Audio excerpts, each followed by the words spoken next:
Bismillahirrahmanirrahim. Assalamualaikum warahmatullahi wabarakatuh. Alhamdulillah al-fardus samad alladzi 'allama bil qalam 'allamal insan ma lam ya'lam. Wassalatu wassalamu ala asyrafil anbiya wal mursalin wa ala alihi wa sahbihi ajma'in. Wala haula wala quwwata illa billahil 'aliyyil azim. Salam Ramadan yang ke-14 pada hari ini. Alhamdulillah dapat lagi kita bertemu di bulan Ramadan kali ini. Mudah-mudahan kita dapat melaksanakan ibadah yang difardukan oleh Allah SWT dengan sebaik mungkin, insya-Allah. Sahabat FB sekalian, alhamdulillah pada hari ini kita masih lagi dapat bersama dalam tokoh yang hebat itu, tokoh Sayyidatina Hafsah. Okay, alhamdulillah sebelum ni kita semua dapat bersama dengan Ustazah Fatin dan juga Ustazah Mariam kan. Jadi apabila kita mengenali ataupun menyebut kisah Siti Khadijah, Ummahat Mukminin, kita akan teringat hadis Rasulullah SAW yang mengatakan khairun nisa'iha Maryam wa khairun nisa'iha Khadijah. Maksudnya Maryam adalah sebaik-baik wanita pada zamannya dan Khadijah juga sebaik-baik wanita di kalangan umat Nabi Muhammad sallallahu alaihi wasallam. Kan begitu juga kalau kita pernah juga kita bersama Ustazah Maryam menceritakan tentang Aisyah. Ada seorang ulama, seorang yang faqih ya. Dia mengatakan Aisyah adalah seorang yang faqih, seperti mana disebut oleh ulama hadis Muhammad bin Syihab Az-Zuhri dalam katanya, lau jumi'a ilmu Aisyah ila ilmi jami' azwajin Nabi SAW wa ilmu jami' nisa lakana ilmu Aisyah afdal. Jika kita himpunkan ilmu Aisyah bersama dengan ilmu kesemua para isteri Nabi dan ilmu semua keseluruhan wanita sezaman dengan Aisyah, pastinya ilmu Aisyah lebih unggul kan. Jadi Masya Allah, pada hari ini kita nak kenal pula siapakah tokoh yang ketiga daripada kalangan Ummahat Al-Mukminin, iaitu Sayyidatina Hafsah. Kenapa Muiz mengambil ataupun memilih surah Ummahat ni untuk kita bersama mengenali Ummahat Mukminin ni? Kita lihat dengan kita mengenali mereka, sebenarnya kita akan lebih menyayangi lah dan menghormati Ummahat Al-Mukminin ni. Maksudnya apa yang kita buat ni adalah apa yang Rasulullah suruh kan. Semoga Allah Ta'ala memberi taufik pada kita semua untuk meneladani kehidupan orang-orang soleh terdahulu, dan kita akan dikumpulkan mereka bersama-sama dengan mereka di syurga nanti. Ya, alhamdulillah, setelah kali ini kita akan mengenali lebih dekat lagi dengan Ummahat Mukminin yang terkenal dengan Sawwamah wa Qawwamah. Itu Hafsah bintu Umar. And Qawwamah ialah orang yang banyak bangun malam. Sawwamah orang yang banyak melakukan ibadah puasa. Masya Allah kan. Kita lihat Hafsah ni seorang yang hebat, bermula daripada awal remaja lagi sehinggalah dia ditinggal sehinggalah dia bersama dengan Rasulullah dan juga isi-isi yang lain kan. Masya Allah, dengan sifat qawwamah wassawwamah dia terkenal di kalangan alhamdulillah. Nama lengkap Hafsah ialah Hafsah binti Umar bin Khattab bin Naf'al bin Abdul Uzza bin Riyah bin Abdullah bin Qurt bin Najah bin Adi bin Lu'ay dari kaum suku Arab Adawiyah. Ibunya adalah Zainab bin Maz'un bin Hubayb bin Wahab bin Huzafah, saudara perempuan kepada Utsman bin Maz'un. Hafsah dilahirkan pada tahun yang sangat terkenal sejarah orang Quraisy kan, iaitu ketika Rasulullah memindahkan Hajarul Aswad di tempatnya semula kan. Itu berlakunya peristiwa banjir kan. Dan pada tahun yang sama juga lahir anak Rasulullah sendiri, iaitu Fatimah Az-Zahra kan. Maksudnya tahun kelahiran Hafsah ialah tahun yang sama dengan anak Rasulullah, iaitu puteri Rasulullah Fatimah Az-Zahra. Kan? Jadi Masya Allah, pada tahun peristiwa yang bersejarah itu lahir dua tokoh yang hebat, itu Hafsah dan juga Fatimah Az-Zahra. Bahasanya Hafsah adalah anak kepada Sayyidina Umar, dan memang kita tahu tokoh Sayyidina Umar adalah orang yang hebat. Jadi hebatnya ayah, hebat juga anak dia, kan. Maksudnya dia membesarkan anaknya Hafsah dengan mempunyai ciri-ciri yang berani, mempunyai pendidikan yang hebat. Ketika itu tak ramai di kalangan wanita yang pandai membaca, pandai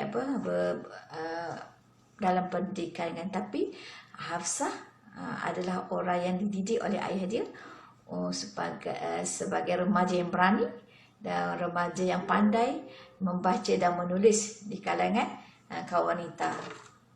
Kita tahu bahasanya Sayyidina Umar sendiri pun, sebelum dia masuk Islam, dia sebagai orang yang menentang Rasulullah sendiri, kan.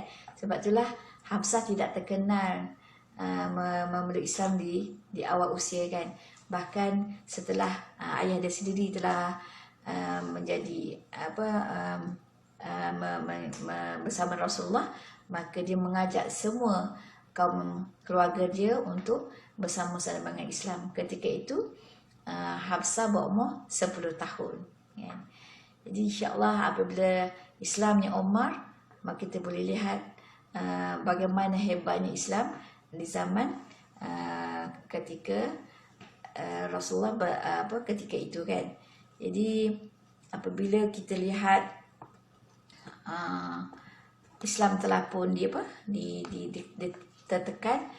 ditekan ketika di awal Islam, maka Rasulullah menyuruh umat Islam berhijrah ke Habsyah, kan. Jadi di antara yang pergi berhijrah ke Habsyah itu ialah Hunais, itu suami pertama Hafsah sendiri. Jadi semasa Hunais menerima berita tentang Sayyidina Umar dah masuk Islam, maka dia kembali ke Mekah dan pergi jumpa dengan Sayyidina Umar, kan. Pada ketika itu dia ternampak Hafsah dan dia minta izin untuk berkahwin dengan anak Sayyidina Umar. Akhirnya Hafsah telah pun berkahwin dengan suami pertamanya, itu Hunais, kan. Akhirnya Masya Allah, Hunais telah pun bersama dalam peperangan Badar dan mendapat luka yang parah. Akhirnya dia syahid disebabkan luka daripada peperangan Badar. Ketika itu Hafsah baru berumur 18 tahun. Dia telah pun ditinggalkan oleh suaminya, syahid disebabkan perang Badar. Jadi sebagai seorang ayah, Sayyidina Umar sangatlah sedih. Dia cuba mencari ganti suami kepada Hafsah untuk meneruskan kehidupan dia yang masih muda lagi. Sebab itulah dia mengajukan ataupun memperawakan sahabat yang hebat juga untuk menjadi menantu dia. Salah seorangnya ialah Abu Bakar dan juga yang kedua ialah Sayyidina Uthman, kan. Tapi kedua sahabat tadi telah pun mengetahui bahawasanya dia telah mendengar bahawasanya Rasulullah akan mengahwini Hafsah, maka mereka kedua tidak menjauh apa-apa ataupun tidak memberi keputusan apa-apa semasa ditanya oleh Sayyidina Umar, kan. Jadi Sayyidina Umar sangat sedih. Akhirnya dia pergi jumpa dengan Rasulullah, kan. Dia kata dia cuba untuk menjadikan Umar, Abu Bakar dan Uthman sebagai menantu, tapi beliau ni diam, kan. Rasulullah berjawab apa? InsyaAllah Hafsah akan berkahwin dengan orang yang lebih baik daripada mereka berdua, dan Uthman akan berkahwin dengan orang yang lebih baik daripada Hafsah, kan. Masya Allah, ketika itu Umar telah pun memahami apa yang disebut oleh Rasulullah.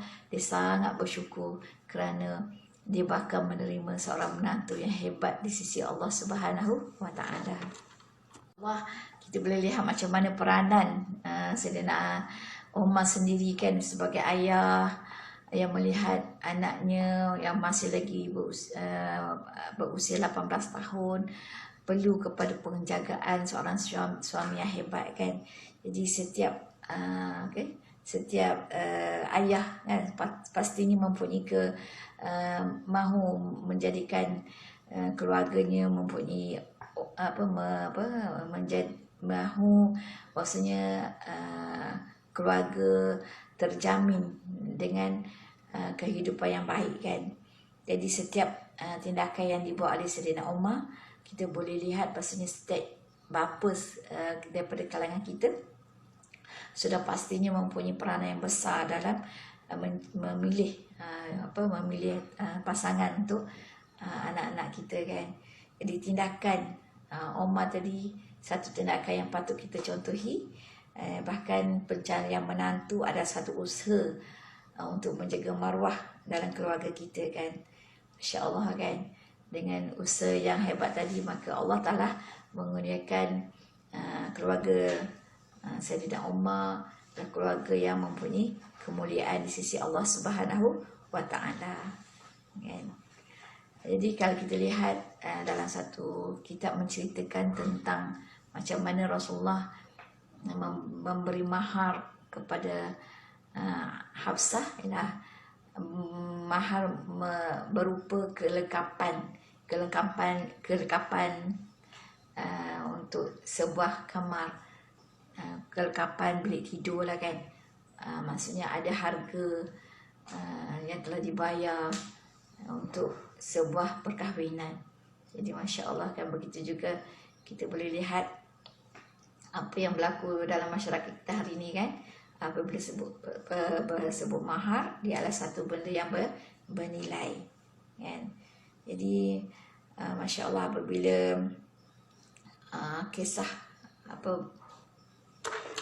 perkahwinan Rasulullah bersama Hafsah, maka sebagai seorang ayah, Sayyidina Umar mengingatkan ataupun menasihatkan anaknya Hafsah supaya menjaga kedudukan yang mulia itu di rumah Rasulullah, yang juga bersama dengan Aisyah, Saudah ketika itu kan.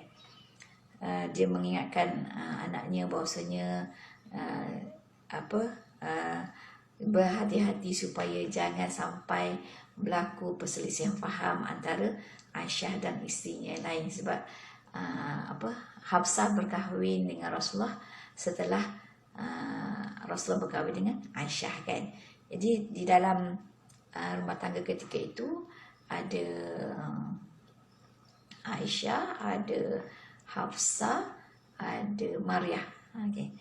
Jadi bahkan Sayyidina Umar sentiasa mengingatkan anaknya Hafsah supaya sentiasa mencari redha Aisyah dalam rumah tangga, kerana redha Aisyah bersama dengan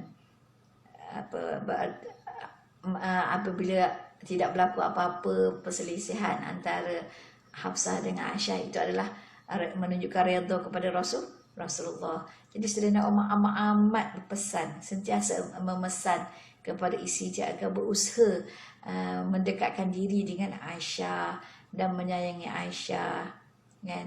Masya Allah, kita tahu dalam rumah tangga Rasulullah penghuninya adalah manusia kan, manusia biasa. Cuma rumah tangganya diketuai oleh orang yang paling disayangi oleh oleh Allah Subhanahu wa Ta'ala.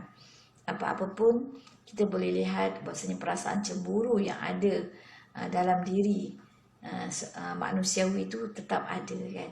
Sebablah apabila kita membaca surah At-Talaq kan, di sana ada menceritakan peristiwa-peristiwa khas, peristiwa khusus berlaku di dalam rumah tangga Rasulullah SAW. Mudah-mudahan KPI kita untuk bulan Ramadan kita boleh lihat kita boleh tadabbur surah At-Talaq, insya-Allah.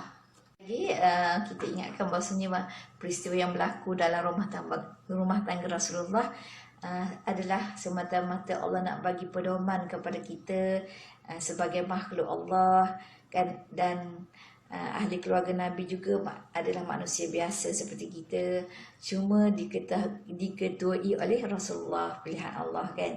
Jadi apa yang berlaku dalam rumah tangga Rasulullah sebenarnya dengan izin Allah, semua itu adalah untuk kita ambil teladan sebagai umat dia kan. Jadi pada awal bicara kita tentang tokoh hari ini ialah terkenal dengan Sawwamah wa Qawwamah. Hafsah seorang yang hebat solatnya dan hebat puasanya, sehingga selepas kewafatan Rasulullah SAW. Ini telah pun dijelaskan dalam hadis riwayat Imam Al-Hakim, mengatakan dalam kisah panjang. Riwayat Imam Al-Hakim, sanad daripada Qais bin Ziyad, talaqaha Rasulullah sallallahu alaihi wasallam tatliqatan summa irtaja'aha wa zalika anna Jibril qala lahu irja' Hafsah fa innaha sawwamah wa qawwamah wa innaha zawjatuka fil jannah. Jadi kalau tengok cerita ini, kita boleh lihat banyak riwayat tentang kisah kenapa berlaku perceraian ini kan. Sebahagian ulama pula mengatakan talak ini tidak diketahui sebabnya kerana tidak ada riwayat yang sahih.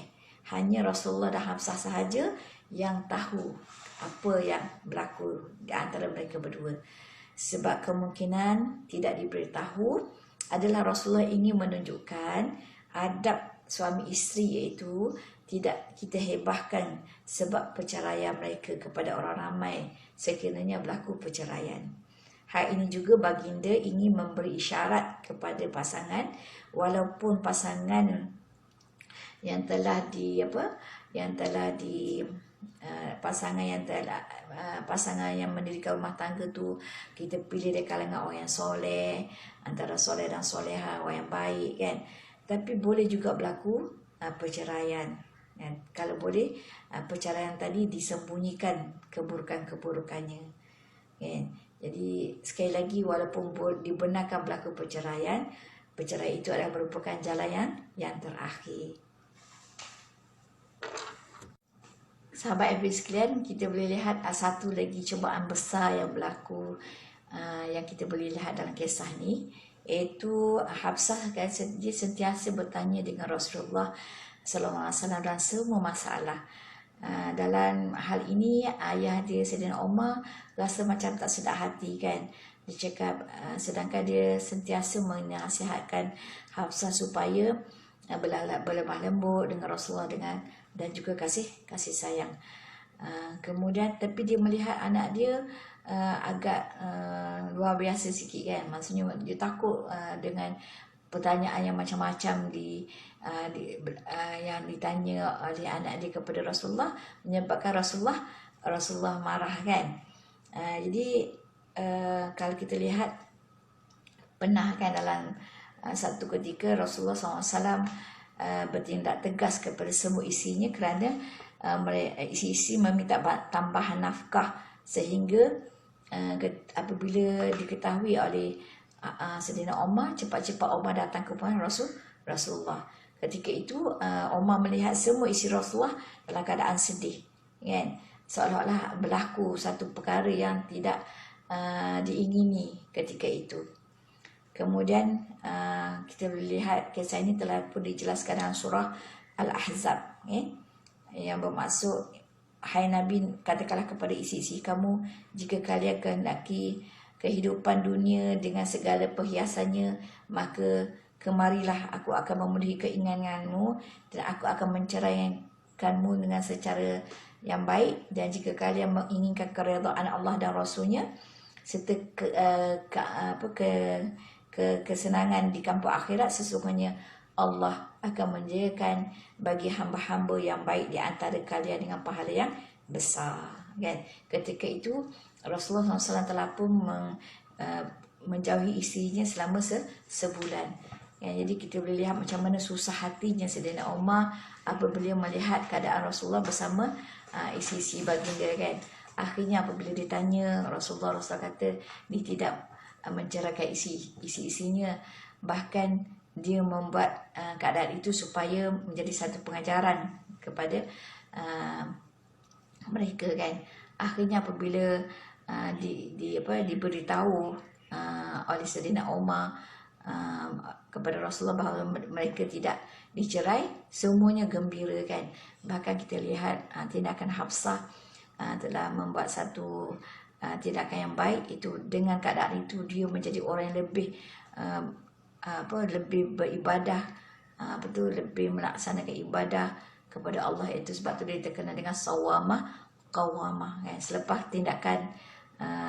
Selepas peristiwa itu berlaku, maka sifat Hafsah lebih-lebih lagi nampak sawamah qawamah di atas peristiwa yang berlaku itu kan. Jadi masya-Allah kan, kita lihat di antara kebaikan yang ada pada tokoh hari ini ialah Hafsah dia telah terkumpulnya Al-Quran di tangan Hafsah kan. Dan dialah di antara satu-satunya isteri Rasulullah yang pandai membaca dan menulis pada ketika itu kan. Dan alhamdulillah Al-Quran dijaga di dalam di dada-dada penghafal dan disimpan tulisan-tulisan di pelepah tamak, lembaran-lembaran yang tidak tak dikumpulkan lagi tu terkumpul dulu di rumah Hafsah sehinggalah zaman Khalifah Uthman kan. Masya-Allah, kita boleh lihat dengan ketokohan yang ada pada Hafsah, walaupun diuji dalam kehidupan rumah tangga Rasulullah, tapi semua yang berlaku itu adalah untuk kita sebagai ummah Rasulullah, lebih-lebih lagi pada wanita, untuk mengambil iktibar kan. Apa saja yang berlaku di dalam rumah tangga Rasulullah adalah untuk iktibar kita semua. Masya-Allah kan. Mudah-mudahan masa untuk kita berbuka puasa ni, kita sembang tokoh yang baik ni ada manfaatnya. Wallahu alam. Aku liqauli hadza wa astaghfirullah. Assalamualaikum warahmatullahi wabarakatuh.